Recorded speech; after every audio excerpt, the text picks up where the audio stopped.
ಸ್ನೇಹಿತರೆ, ಮೀಡಿಯಾ ಮಾಸ್ಟರ್ಸ್ಗೆ ಸ್ವಾಗತ, ಸುಸ್ವಾಗತ. ಗೆಳೆಯರೆ, ಇಸ್ರೇಲ್ ಮತ್ತು ಅಮೆರಿಕಾಗಳು ಇರಾನ್ನ ಸಾಕಷ್ಟು ಟಾರ್ಗೆಟ್ಗಳನ್ನು ಬುಧವಾರ ಕೂಡ ಹೊಡೆದು ಹಾಕಿವೆ.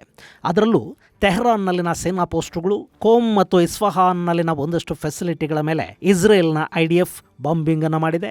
ಈ ಯುದ್ಧ ಶುರುವಾದಾಗಿಂದಲೂ ಇಸ್ರೇಲ್ನ ಟಾರ್ಗೆಟ್ಗಳ ಪಟ್ಟಿಯಲ್ಲಿ ಈ ಇಸ್ಫಹಾನ್ ಮತ್ತು ತೆಹರಾನ್ಗಳ ಹೆಸರು ಇದ್ದೇ ಇದೆ. ಪ್ರತಿನಿತ್ಯ ಈ ನಗರಗಳು ಹಾಗೂ ಇಲ್ಲಿನ ಒಂದಷ್ಟು ಸ್ಥಳಗಳ ಮೇಲೆ ಇಸ್ರೇಲ್ ದಾಳಿ ಮಾಡ್ತಲೇ ಬರ್ತಾ ಇದೆ. ಹಾಗಾದ್ರೆ ಈ ಇಸ್ಫಹಾನ್ ಮೇಲೆ ಇಸ್ರೇಲಿಗೆ ಯಾಕಿಷ್ಟೊಂದು ಸಿಟ್ಟು? ಇಲ್ಲಿ ಇಸ್ರೇಲ್ಗೆ ಬೇಕಾದಂಥದ್ದು ಏನಿದೆ? ಯಾವ ಕಾರಣಕ್ಕೆ ಇಸ್ರೇಲ್ ಈ ನಗರವನ್ನ ಪದೇ ಪದೇ ಟಾರ್ಗೆಟ್ ಮಾಡ್ಕೊಳ್ತಾ ಇದೆ ಮತ್ತು ಈ ಇಸ್ಫಹಾನ್ ಅನ್ನೋ ನಗರದ ಐತಿಹಾಸಿಕ ಹಾಗೂ ಸಾಂಸ್ಕೃತಿಕ ಮಹತ್ವ ಆದರೂ ಎಂಥದ್ದು? ಬನ್ನಿ ನೋಡೋಣ. ಗೆಳೆಯರೆ, ಬೆಳಗ್ಗೆ ಎದ್ದು ಇರಾನ್, ಇಸ್ರೇಲ್ ಮತ್ತು ಅಮೆರಿಕಾದ ಸುದ್ದಿಗಳನ್ನು ನೋಡ್ತಾ ಇದ್ರೆ ಅಲ್ಲಿ ಮಿಸ್ ಆಗದೆ ಒಂದು ಹೆಡ್ಲೈನ್ ನಮ್ಮ ಕಣ್ಣಿಗೆ ಬಿದ್ದೇ ಬೀಳ್ತದೆ. Israel attack Tehran, Israel attack Isfahan. ಇಂಥ ಹೆಡ್ಲೈನ್ಗಳಿಲ್ಲದ ದಿನಗಳನ್ನು ನೋಡೋದಕ್ಕಂತೂ ಮಾರ್ಚ್ 1ನೇ ತಾರೀಕಿನಿಂದ ಸಾಧ್ಯನೇ ಆಗ್ತಾ ಇಲ್ಲ. ಇಲ್ಲಿ ಪದೇ ಪದೇ ಇಸ್ರೇಲ್ ಈ ಎರಡು ನಗರಗಳನ್ನು ಗುರಿಯಾಗಿಸ್ಕೊಂಡು ದಾಳಿ ಮಾಡ್ತಲೇ ಇದೆ. ಇಲ್ಲಿ ತೆಹರಾನ್ ಏನೋ ಇರಾನ್ನ ರಾಜಧಾನಿ, ಅಲ್ಲಿ ಖಮೇನಿಯ ಮನೆ ಇದೆ, ಕಚೇರಿ ಇದೆ, ಇರಾನಿನ ಅಸೆಂಬ್ಲಿ ಕಟ್ಟಡ ಇದೆ, ಇರಾನಿನ ಮುಖ್ಯ ನ್ಯಾಯಾಧೀಶರಲ್ಲಿರ್ತಾರೆ. ಹಾಗೆ ಇರಾನ್ನ ರಾಜಕೀಯ ನಾಯಕರ ಮನೆಗಳು ಕೂಡ ಇವೆ. IRGC ಹೆಡ್ ಕ್ವಾರ್ಟರ್ ಇದೆ, ಬಸ್ಸಸ್ ಪಡೆಗಳಿವೆ, ಅವುಗಳ ಮುಖ್ಯಸ್ಥರು ಅಲ್ಲೇ ಇರ್ತಾರೆ.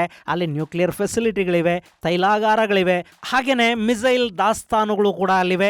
ಇದರ ಜೊತೆ ಇರಾನ್ ಕೂಡ ಇಸ್ರೇಲಿನ ರಾಜಧಾನಿ ನಗರ ಟೆಲ್ ಅವೀವ್ ಮೇಲೆ ದಾಳಿಗಳನ್ನ ಮಾಡುತ್ತಲೇ ಇರುತ್ತೆ. ಹೀಗಾಗಿ ಇಸ್ರೇಲಿನ ಟಾರ್ಗೆಟ್ ಲಿಸ್ಟ್ ಅಲ್ಲಿ ತೆಹರಾನ್ನ ಹೆಸರು ಇರುವುದು ಸಹಜ. ಇಲ್ಲಿ ದಾಳಿ ಮಾಡಿದ್ರೆ ಇರಾನ್ನ ಆಡಳಿತವನ್ನ ಬಗ್ಗಿಸಬಹುದು, ಹಾಗೆ ಕೆಲ ನಾಯಕರಿಗೆ ಹೋರು ಟಿಕೆಟ್ ಕೊಡೋದಕ್ಕೆ ಕೂಡ ಸಾಧ್ಯ ಆಗುತ್ತೆ ಅನ್ನೋ ಆಲೋಚನೆ ಇಸ್ರೇಲ್ಗಿದೆ. ಆದರೆ ಈ ಇಸ್ಫಹಾನ್ ನಲ್ಲಿ ಅಂಥದ್ದೇನಿದೆ ಅಂತ ಇಸ್ರೇಲ್ ಪದೇ ಪದೇ ಆ ನಗರದ ಮೇಲೆ ಬಾಂಬುಗಳನ್ನು ಹಾಕ್ತಾ ಇದೆ ಅನ್ನೋ ಅನುಮಾನ ಇಲ್ಲಿ ಸಾಕಷ್ಟು ಜನರಿಗೆ ಇರಬಹುದು. ಗೆಳೆಯರೆ, ಯಾವ ಉದ್ದೇಶದಿಂದ ಇಸ್ರೇಲ್ ಇರಾನ್ ಮೇಲೆ ಯುದ್ಧಕ್ಕೆ ನಿಂತಿದೆಯೋ, ಯಾವ ಬೆದರಿಕೆ ಇಸ್ರೇಲ್ ಅನ್ನ ಕಾಡ್ತಾ ಇದೆಯೋ ಅದರ ಮೂಲ ಇರೋದು ಈ ಇಸ್ಫಹಾನ್ ನಗರದ ಸಮೀಪ. ಹೀಗಾಗಿನೇ ಇಸ್ರೇಲ್ ಪ್ರತಿನಿತ್ಯ ಇಸ್ಫಹಾನ್ ಮೇಲೆ ಬಾಂಬ್ ಹಾಕೋ ಕೆಲಸವನ್ನು ಮಾಡ್ತಲೇ ಇದೆ. ಮಧ್ಯಪ್ರಾಚ್ಯದಲ್ಲಿ ಇಸ್ರೇಲ್ಗಿರೋ ಬಹುದೊಡ್ಡ ಥ್ರೆಟ್ ಅಂದ್ರೆ ಅದು ಇರಾನ್. ಅದರಲ್ಲೂ ಇರಾನ್ ಅನ್ನೋ ದೇಶ ಅಣ್ವಸ್ತ್ರಗಳನ್ನು ಸಿದ್ಧ ಮಾಡಿಕೊಂಡು ಬಿಡುತ್ತೆ ಅನ್ನೋ ಭಯ ಇದೆಯಲ್ಲ, ಅದು ಇಸ್ರೇಲ್ ಅನ್ನ ಸುಮಾರು 4 ದಶಕಗಳಿಂದಲೂ ಕಾಡ್ತಲೇ ಇದೆ. ಈ ಇಸ್ರೇಲ್ ಅನ್ನೋದು ಹೆಂಗೆ ಅಂದ್ರೆ, ಯಾವುದೇ ಕಾರಣಕ್ಕೂ ಜಗತ್ತಿನ ಯಾವ ಇಸ್ಲಾಮಿಕ್ ದೇಶವು ಅಣ್ವಸ್ತ್ರಗಳನ್ನು ತಮ್ಮ ಬಳಿ ಇಟ್ಟುಕೊಳ್ಳೋದನ್ನು ಇವರು ಸಹಿಸುವುದಿಲ್ಲ. ಈ ಹಿಂದೆ ಪಾಕಿಸ್ತಾನ ಅಣ್ವಸ್ತ್ರ ಕಾರ್ಯಕ್ರಮವನ್ನು ಮಾಡುವಾಗ ಕೂಡ ಭಾರತಕ್ಕೊಂದು ರಿಕ್ವೆಸ್ಟ್ ಮಾಡಿಕೊಂಡಿದ್ದ ಇಸ್ರೇಲ್, ನೀವು ಕೇವಲ ನಮ್ಮ ಯುದ್ಧ ವಿಮಾನಗಳಿಗೆ ರಿಫ್ಯೂಲಿಂಗ್ ಒಂದು ಮಾಡಿಕೊಟ್ಟು ಬಿಡಿ, ನಾವು ಪಾಕಿಸ್ತಾನದ ಅಣ್ವಸ್ತ್ರದ ಕನಸನ್ನೇ ಸರ್ವನಾಶ ಮಾಡಿಬಿಡ್ತೀವಿ, ಅವರ ಅಣುಕೇಂದ್ರಗಳ ಮೇಲೆ ದಾಳಿ ಮಾಡ್ತೀವಿ ಅಂತ ಹೇಳಿತ್ತು. ಆದರೆ ಅವತ್ತು ಭಾರತ ಅದಕ್ಕೆ ಅವಕಾಶವನ್ನು ಮಾಡಿಕೊಡ್ಲಿಲ್ಲ. ಅದೇ ಥರ ನ್ಯೂಕ್ಲಿಯರ್ನ ಕಾರಣಕ್ಕೇನೆ ಸದ್ದಾಂ ಹುಸೇನ್ ಆಡಳಿತದ ಇರಾಕ್ ಮೇಲೆ ಕೂಡ ಇಸ್ರೇಲ್ ಬಾಂಬಿಂಗ್ ಅನ್ನು ಮಾಡಿತ್ತು. ಅದು ಕೂಡ ಸದ್ದಾಂ ಜೊತೆ ಉತ್ತಮ ಸಂಬಂಧಗಳನ್ನು ಹೊಂದಿದ್ದ ಸಂದರ್ಭದಲ್ಲೇ. ನಿಮಗೆ ಆಶ್ಚರ್ಯ ಆಗಬಹುದು, ಒಂದು ಕಾಲದಲ್ಲಿ ಇರಾಕ್ ಹಾಗೂ ಇಸ್ರೇಲಿನ ಸಂಬಂಧಗಳು ಕೂಡ ತುಂಬ ಚೆನ್ನಾಗೇ ಇದ್ವು. ಯಾಕೆಂದರೆ ಈ ಸದ್ದಾಂ ಹುಸೇನ್ನನ್ನು ಇರಾಕಲ್ಲಿ ಕೂಡಿಸಿದ್ದೇ ಅಮೆರಿಕ ಆಗಿತ್ತು. ಆದರೆ ಸದ್ದಾಂ ಯಾವಾಗ ಇರಾಕನ್ನು ಅಣುಶಕ್ತ ಮಾಡಬೇಕು ಅಂತ ಅಂದ್ಕೊಳ್ಳೋದಕ್ಕೆ ಶುರು ಮಾಡಿದ್ನೋ, ಇಸ್ರೇಲ್ಗೆ ಇರಾಕ್ ಮೇಲೆ ಅನುಮಾನಗಳು ಶುರುವಾದವು. ಹಾಗಂತ ಅವತ್ತು ಸದ್ದಾಂ ಹುಸೇನ್ ಅಣ್ವಸ್ತ್ರವನ್ನು ಪಡ್ಕೋಬೇಕು ಅಂತೇನು ಹೋಗ್ತಾ ಇರಲಿಲ್ಲ. ಇರಾಕಲ್ಲಿ ನಾಗರಿಕ ಅಣು ಕೇಂದ್ರವನ್ನು ಸ್ಥಾಪನೆ ಮಾಡಿ ಅದರ ಮೂಲಕ ಅಣು ವಿದ್ಯುತ್ತನ್ನು ತಯಾರು ಮಾಡ್ಕೋಬೇಕು ಅಂತ ಇರಾಕ್ ಅಂದ್ಕೊಂಡಿತ್ತು. ಆದರೆ ಮೊದಲು ಅಣು ವಿದ್ಯುತ್ ಸ್ಥಾವರ ಅಂತ ಹೇಳ್ತಲೇ ಅಲ್ಲಿ ಯುರೇನಿಯಂ ಅನ್ನು ಎನ್ರಿಚ್ ಮಾಡೋದಕ್ಕೆ ಶುರು ಮಾಡ್ತಾರೆ. ಹಾಗೆ ಎನ್ರಿಚ್ ಮಾಡಿದ ಯುರೇನಿಯಂನಿಂದ ನಾಳೆ ಅಣು ಬಾಂಬನ್ನು ತಯಾರು ಮಾಡಿಕೊಳ್ಳೋ ಸಾಧ್ಯತೆ ಇರುತ್ತೆ ಅಂತ ಇಸ್ರೇಲ್ ಇರಾಕ್ ಬಗ್ಗೆ ಸಂಶಯವನ್ನು ವ್ಯಕ್ತಪಡಿಸ್ತು. ಅದು ಸಹಜ ಕೂಡ ಆಗಿತ್ತು. ಯಾಕೆಂದರೆ ಈ ಇಸ್ರೇಲ್ ಕೂಡ ಹಾಗೇ ಅಣುಶಕ್ತ ಆಗಿದ್ದು ಮತ್ತು ಇರಾನ್ ಕೂಡ ನಾಗರಿಕ ಅಣು ಕಾರ್ಯಕ್ರಮದ ಅಡಿಯಲ್ಲೇ ಯುರೇನಿಯಂ ಅನ್ನು ಶುದ್ಧೀಕರಣ ಮಾಡ್ತಾ ಇವತ್ತು 60% ಶುದ್ಧೀಕರಿಸಲ್ಪಟ್ಟ ಯುರೇನಿಯಂ ಅನ್ನು ತನ್ನ ಹತ್ರ ಇಟ್ಕೊಂಡಿರೋದು ಮತ್ತು ಅದನ್ನು 80ರಿಂದ 90% ಶುದ್ಧೀಕರಿಸಿ ಒಂದು ನ್ಯೂಕ್ಲಿಯರ್ ಬಾಂಬನ್ನು ತಯಾರು ಮಾಡಿಕೊಳ್ಳೋದಕ್ಕೆ ಬೇಕಾದ ಸಿದ್ಧತೆಗಳನ್ನು ಇರಾನ್ ಇಲ್ಲಿ ಮಾಡ್ಕೊಳ್ತಾ ಹೋಗ್ತಾ ಇರೋದು. ಇಂಥದ್ದೊಂದು ಅನಾಹುತ ಇರಾಕಲ್ಲಿ ಕೂಡ ಆಗಬಾರದು ಅಂತ ಅವತ್ತು ಇಸ್ರೇಲ್ ಡಿಸೈಡ್ ಮಾಡ್ತು. ತಕ್ಷಣ ಇರಾನ್ಗೆ ಸಹಾಯ ಮಾಡಿ ಇರಾನ್ನ ಮೂಲಕ ಇರಾಕ್ ಮೇಲೆ ದಾಳಿಗಳನ್ನು ಮಾಡಿಸಿ ಅವರು ಅಣುಶಕ್ತ ಆಗದ ಹಾಗೆ ಇಸ್ರೇಲ್ ಅವತ್ತು ತಡೆದು ಬಿಡ್ತು. ಹೀಗೆ ಅಣ್ವಸ್ತ್ರದ ವಿಷಯದಲ್ಲಿ ತನ್ನ ಮಿತ್ರರಾದರೂ ಕೂಡ ಇಸ್ಲಾಮಿಕ್ ದೇಶಗಳನ್ನು ನಂಬದ ಇಸ್ರೇಲ್ ಈ ಇರಾನನ್ನು ನಂಬೋದಕ್ಕೆ, ಅವರನ್ನು ಸುಮ್ಮನೆ ಬಿಡೋದಕ್ಕೆ ಸಾಧ್ಯ ಆಗುತ್ತೆಯೇ? ಹೀಗಾಗಿನೇ ಅವರು ಇರಾನ್ನ ಮೇಲೆ ಪದೇ ಪದೇ ದಾಳಿಗಳನ್ನು ಮಾಡ್ತಾ ಇದ್ದಾರೆ. ಆ ದಾಳಿಗಳಲ್ಲಿ ಇಸ್ಫಹಾನ್ ಕೂಡ ಇದೆ. ಯಾಕೆಂದರೆ ಇಸ್ಫಹಾನ್ನಿಂದ ಕೆಲವೇ ಕಿಲೋಮೀಟರ್ಗಳ ದೂರದಲ್ಲಿ ನೆತಾನ್ಸ್ನ ನ್ಯೂಕ್ಲಿಯರ್ ಫೆಸಿಲಿಟಿ ಇದೆ. ಗೆಳೆಯರೆ, ಈ ನೆತಾನ್ಸ್ನಲ್ಲೇ ಇರಾನ್ ಅಣ್ವಸ್ತ್ರವನ್ನು ಶುದ್ಧೀಕರಿಸುವ ಪ್ರಯತ್ನಕ್ಕೆ ದೊಡ್ಡ ಮಟ್ಟದಲ್ಲಿ ಕೈ ಹಾಕಿದ್ದು ಅನ್ನೋದು ಇಸ್ರೇಲ್ಗೆ ಗೊತ್ತಿತ್ತು. ಹೀಗಾಗಿ ಅವರು ಬಹಳ ದಿನಗಳಿಂದಲೂ ಕೂಡ ಈ ನೆತಾನ್ಸ್ನ ಮೇಲೆ ದಾಳಿಗಳನ್ನು ಮಾಡೋದಕ್ಕೆ ಸಮಯ ಕಾಯ್ತಾ ಇದ್ರು. 2025 ಜೂನ್ 22ನೇ ತಾರೀಕು ಅಮೆರಿಕಾದ B-2 ಬಾಂಬರ್ಗಳು ನೆತಾನ್ಸ್ ಮೇಲೆ ವಾಯುದಾಳಿಯನ್ನು ಮಾಡಿ ಅಲ್ಲಿ ನೆಲದಾಳದಲ್ಲಿ ನಿರ್ಮಾಣಗೊಂಡಿದ್ದ ಇರಾನಿನ ನ್ಯೂಕ್ಲಿಯರ್ ಎನ್ರಿಚ್ಮೆಂಟ್ ಸೆಂಟರ್ ಮೇಲೆ ಬಂಕರ್ ಬಸ್ಟರ್ಗಳಿಂದ ದಾಳಿ ಮಾಡಿ ಅದನ್ನು ನಾಶ ಮಾಡೋ ಪ್ರಯತ್ನವನ್ನು ಮಾಡ್ತು. ಆ ದಾಳಿಯಲ್ಲಿ ಭಾಗಶಃ ನತಾನ್ಸ್ನ ನ್ಯೂಕ್ಲಿಯರ್ ಫೆಸಿಲಿಟಿ ನಾಶ ಆಯಿತು. ಆದರೆ ಅಲ್ಲಿದ್ದ ಬಾಂಬ್ ಗ್ರೇಡ್ ಯುರೇನಿಯಂ ಇತ್ತಲ್ಲ, ಅದು ಟನ್ನಲ್ನ ಒಳಗೆ ಉಳಿದು ಬಿಟ್ಟಿದೆ. ಅದನ್ನು ಏನಾದರೂ ಮಾಡಿ ಹೊರಗೆ ತರಬೇಕು. ನೆತಾನ್ಸ್ನಿಂದ ಅದನ್ನು ದೂರ ತಗೊಂಡು ಹೋಗಬೇಕು. ಈಗ ಆ ಟನ್ನಲ್ನ ಒಳಗೆ ಹೋಗೋದಕ್ಕೆ ಒಂದೇ ಒಂದು ಸಣ್ಣ ಮಾರ್ಗ ಇದೆ. ಅದರ ಮೂಲಕ IRGC ಮತ್ತೆ ಟನ್ನಲ್ನ ಒಳಗೆ ಹೋಗಿ ಅಲ್ಲಿರೋ ಶುದ್ಧೀಕರಿಸಲ್ಪಟ್ಟ ಯುರೇನಿಯಮನ್ನು ತನ್ನ ಕೈವಶ ಮಾಡ್ಕೋಬೇಕು ಅನ್ನೋ ಪ್ರಯತ್ನಗಳನ್ನು ಮಾಡ್ತಲೇ ಇದೆ. ಆದರೆ ಅದಕ್ಕೆ ಇದುವರೆಗೆ ಯಶಸ್ಸು ಸಿಕ್ಕಿಲ್ಲ. ಅಕಸ್ಮಾತ್ ಏನಾದರೂ ಅಲ್ಲಿರೋ ಯುರೇನಿಯಮನ್ನು IRGC ತಗೊಂಡು ಬಂದುಬಿಟ್ರೆ ಅದು ಇಸ್ರೇಲ್ಗೆ ದೊಡ್ಡ ಮಟ್ಟದ ಹಿನ್ನಡೆಯನ್ನುಂಟು ಮಾಡುತ್ತೆ. ಹೀಗಾಗಿ ಏನು ಮಾಡಿದರೂ ಸರಿ, ಆ ಶುದ್ಧೀಕರಿಸಲ್ಪಟ್ಟ ಯುರೇನಿಯಂ ಟನಲ್ನಿಂದ ಹೊರಗೆ ಬಂದು IRGCಯ ಕೈ ಸೇರುವುದನ್ನು ತಪ್ಪಿಸಬೇಕು ಅಂತ ಇರಾನ್ ನಿರಂತರ ಪ್ರಯತ್ನಗಳನ್ನು ಮಾಡ್ತಲೇ ಇದೆ. ಅದಕ್ಕಾಗಿ ಅವರು ಪದೇ ಪದೇ ನ್ಯೂಕ್ಲಿಯರ್ ಫೆಸಿಲಿಟಿಗಳ ಮೇಲೆ ಹಾಗೂ ಅದಿರೋ ಜಾಗಗಳ ಮೇಲೆ ದಾಳಿಗಳನ್ನು ಮಾಡ್ತಾ ಹೋಗ್ತಾ ಇದ್ದಾರೆ. ಇನ್ನು ಈ ನೆತಾನ್ಸ್ನ ಪಕ್ಕದಲ್ಲೇ ಶಾಹಿದ್ ಬೆಹಸ್ತಿ ಏರ್ ಬೇಸ್ ಇದೆ. ಇಲ್ಲಿ ಸಾಕಷ್ಟು ಮಿಲಿಟರಿ ಏರ್ಕ್ರಾಫ್ಟ್ಗಳಿವೆ. ಇಸ್ಫಹಾನ್ ಇಂಟರ್ನ್ಯಾಷನಲ್ ಏರ್ಪೋರ್ಟಲ್ಲೇ ಈ ಬೇಸ್ ಇದ್ದು ಇದರ ಮೇಲೆ ಕೂಡ ಈಗಾಗಲೇ ಇಸ್ರೇಲ್ ದಾಳಿಗಳನ್ನು ಮಾಡಿದೆ. ಹಾಗೆ ಹೊಸ air base Shahid Watanpur army base ಕೂಡ ಇಲ್ಲೇ ಸಮೀಪದಲ್ಲಿದೆ. ಇನ್ನು ಅಂಡರ್ಗ್ರೌಂಡ್ ಮಿಸೈಲ್ ಸಿಟಿಯನ್ನು ಇದೇ ಇಸ್ಫಹಾನ್ ಬಳಿಯಲ್ಲಿ ಇರಾನ್ ನಿರ್ಮಾಣ ಮಾಡಿಕೊಂಡಿದೆ.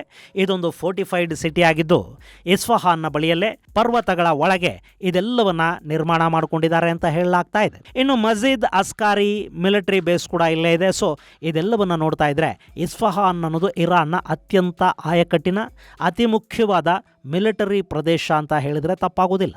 ಸೊ ಇಸ್ರೇಲ್ಗೆ ಇಸ್ಫಹಾನ್ನ ಮೇಲೆ ದಾಳಿ ಮಾಡೋದಕ್ಕೆ ಇಂಥ ಸಾಕಷ್ಟು ಕಾರಣಗಳಿವೆ. ಹೀಗಾಗಿನೇ ಮಾರ್ಚ್ 1ರಿಂದ ಪ್ರತಿನಿತ್ಯ ಇಸ್ಫಹಾನ್ ಮೇಲೆ ಬಾಂಬುಗಳ ದಾಳಿ ನಡೀತಲೇ ಬರ್ತಾ ಇದೆ. ಗೆಳೆಯರೆ, ಇಸ್ಫಹಾನ್ ಅನ್ನೋದು ಇವತ್ತು ಜಗತ್ತಿನ ಕಣ್ಣಿಗೊಂದು ಮಿಲಿಟರಿ ಕೇಂದ್ರದ ಥರ ಕಾಣಬಹುದು. ಆದರೆ ಈ ನಗರ ಇರಾನ್ನ ಅಂದರೆ ಪರ್ಷಿಯಾದ ಸಂಸ್ಕೃತಿಯನ್ನು ಸಾರುವ ನಗರಗಳ ಪೈಕಿ ಒಂದು. ಇಸ್ಫಹಾನ್ನ ಸೌಂದರ್ಯ ಮತ್ತು ವೈಭವವನ್ನು ವರ್ಣಿಸೋ ನಿಟ್ಟಲ್ಲಿ ಈ ನಗರವನ್ನು ನೆಸ್ಪ್ ಎ ಜಹಾನ್ ಅಂತ ಕರೆಯಲಾಗುತ್ತೆ. ಹಾಗಂದ್ರೆ ಜಗತ್ತಿನ ಅರ್ಧ ಭಾಗ ಅಂತ ಅರ್ಥ. ಇದು ತೆಹರಾನ್ನಿಂದ ಸುಮಾರು 440 ಕಿಲೋಮೀಟರ್ ದೂರದಲ್ಲಿದ್ದು ಇಸ್ಫಹಾನ್ ಪ್ರಾಂತ್ಯದ ರಾಜಧಾನಿ ನಗರ ಅಂತ ಕೂಡ ಕರೆಸ್ಕೊಳ್ಳುತ್ತೆ. ಇಲ್ಲಿ 22 ಲಕ್ಷದಷ್ಟು ಜನ ವಾಸ ಮಾಡ್ತಾ ಇದ್ದಾರೆ. ಇರಾನ್ನ 3ನೇ ಅತಿ ದೊಡ್ಡ ಹಾಗೂ ಅತಿ ಹೆಚ್ಚು ಜನವಸತಿಯನ್ನ ಹೊಂದಿರುವ ನಗರ ಅನ್ನೋ ಖ್ಯಾತಿಗೆ ಕೂಡ ಈ ಇಸ್ಫಹಾನ್ ಪಾತ್ರ ಆಗಿದೆ. ಇನ್ನು ಇಸ್ಫಹಾನ್ಗೆ ಇಷ್ಟೆಲ್ಲ ಮಹತ್ವ ಸಿಗೋದಕ್ಕೆ ಕಾರಣ ಸಫಾವಿದ್ ರಾಜವಂಶ. ಈ ರಾಜವಂಶದ ಸಮಯದಲ್ಲಿ ಇದು ಇರಾನಿನ ರಾಜಧಾನಿಯಾಗಿ ಕೂಡ ಮೆರೆದಾಡಿತ್ತು.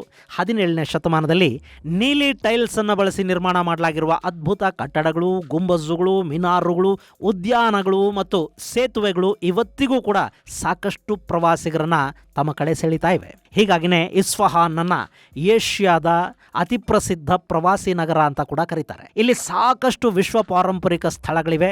ಇಮಾಮ್ ಸ್ಕ್ವೇರ್, ಇಮಾಮ್ ಮಸೀದಿ, ಸಫಾವಿದ್ ರಾಜವಂಶದ ಅರಮನೆ ಅಂತ ಕರೆಸಿಕೊಳ್ಳುವ ಅಲಿಕಾಪು ಅರಮನೆ, ಚೆಹಲ್ ಸೋತೂನ್ ಅರಮನೆ, ವಾಂಕ್ ಕೆಥಡ್ರಲ್, ಜೋಲ್ಫಾ ಚರ್ಚು ಇವೆಲ್ಲ ಕೂಡ ಇಲ್ಲಿ ಪ್ರವಾಸಿಗರ ಗಮನವನ್ನು ಸೆಳೆಯುತ್ತವೆ. ಇಂಥ ಐತಿಹಾಸಿಕ ನಗರವನ್ನು ಇರಾನ್ನ ಇಸ್ಲಾಮಿಕ್ ಆಡಳಿತ ಮಿಲಿಟರಿ ರಾಜಧಾನಿಯನ್ನಾಗಿ ಬಳಸ್ಕೊಳ್ತಾ ಇದೆ. ಅದರ ಪರಿಣಾಮವನ್ನು ಈಗ ಇಸ್ಫಹಾನ್ ಎದುರಿಸಬೇಕಾಗಿ ಬರ್ತಾ ಇದೆ. ಈಗಾಗಲೇ ಇಸ್ರೇಲ್ ನಡೆಸಿರೋ ದಾಳಿಗಳಲ್ಲಿ ಅಲಿಕಾಪು ಅರಮನೆ, ಚೆಹಲ್ ಸೋತೂನ್, ಇಮಾಮ್ ಸ್ಕ್ವೇರ್ಗಳಿಗೆ ವಿಪರೀತ ಪ್ರಮಾಣದ ಹಾನಿಯಾಗಿದೆ ಅಂತ ಹೇಳ್ತಾ ಇದ್ದಾರೆ. ಸೊ ಇಲ್ಲಿ ಒಂದು ವಿಷಯ ಅರ್ಥ ಆಗ್ತಾ ಇರೋದೇನು ಅಂದರೆ, ಇರಾನ್ ಆಗಲಿ, ಅಮೆರಿಕ ಆಗಲಿ, ಇಸ್ರೇಲ್ ಆಗಲಿ, ಇಲ್ಲಿ ಪಾರಂಪರಿಕ ನಗರಗಳು, ತೈಲ ರಿಫೈನರಿಗಳು, ಬ್ಯಾಂಕುಗಳು, ಆರ್ಥಿಕ ಮೂಲಗಳು, ಜನವಸತಿಗಳು ಇದು ಯಾವುದರ ಬಗ್ಗೆ ಕೂಡ ಹೆಚ್ಚು ಗಮನವನ್ನು ಕೊಡದೆ ಒಂದೇ ಸಮಕ್ಕೆ ಎಲ್ಲ ಕಡೆಗಳಲ್ಲಿ ಬಾಂಬಿಂಗ್ ಅನ್ನು ಮಾಡ್ತಾ ಹೋಗ್ತಾ ಇವೆ. ಇಲ್ಲಿ ತಮಗೆ ಆಗಬಹುದಾದ ಅಪಾಯವನ್ನು ದೂರ ಮಾಡ್ಕೋಬೇಕು ಅನ್ನೋದನ್ನಷ್ಟೇ ಈ ಮೂರು ದೇಶಗಳು ನೋಡ್ತಾ ಇವೆ. ಅದರ ಪರಿಣಾಮ ಇಸ್ಫಹಾನ್ ಅನ್ನೋ ಸುಂದರ ನಗರ ಈಗ ಇಸ್ರೇಲ್ನ ಭಯಾನಕ ದಾಳಿಗೆ ತುತ್ತಾಗ್ತಾ ಇದೆ. ಗೆಳೆಯರೆ, ಇಲ್ಲಿ ಇಸ್ರೇಲ್ಗಿರುವ ಏಕೈಕ ಉದ್ದೇಶ ಅಂದರೆ ಇರಾನ್ ನ್ಯೂಕ್ಲಿಯರ್ ವೆಪನ್ ಅನ್ನು ಮಾಡ್ಕೋಬಾರ್ದು ಅನ್ನೋದು.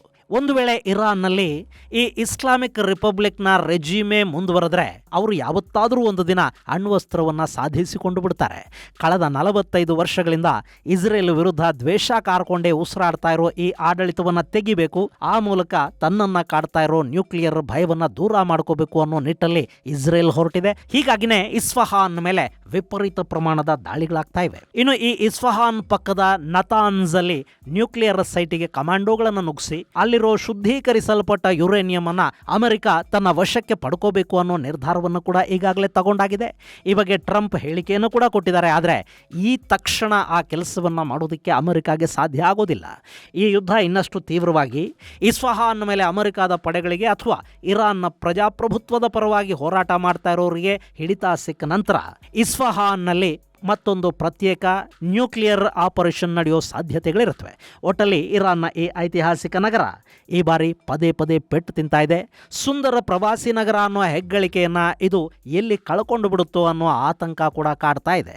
ಇದು ಗೆಳೆಯರೆ, ಇಸ್ರೇಲ್ ತನ್ನ ದಾಳಿಯಲ್ಲಿ ಯಾಕೆ ಇಸ್ಫಹಾನ್ ನಗರವನ್ನು ಗುರಿಯಾಗಿಸ್ಕೊಳ್ತಾ ಇದೆ ಅನ್ನೋದರ ಕುರಿತಾದ ಒಂದಷ್ಟು ಮಾಹಿತಿ ಮುಂದಿನ ಸಂಚಿಕೆಯಲ್ಲಿ ಮತ್ತಷ್ಟು ವಿಶೇಷಗಳ ಜೊತೆ ಮತ್ತೆ ಭೇಟಿಯಾಗೋಣ. ಅಲ್ಲಿವರೆಗೆ ಜೈ ಹಿಂದ್, ಜೈ ಕರ್ನಾಟಕ.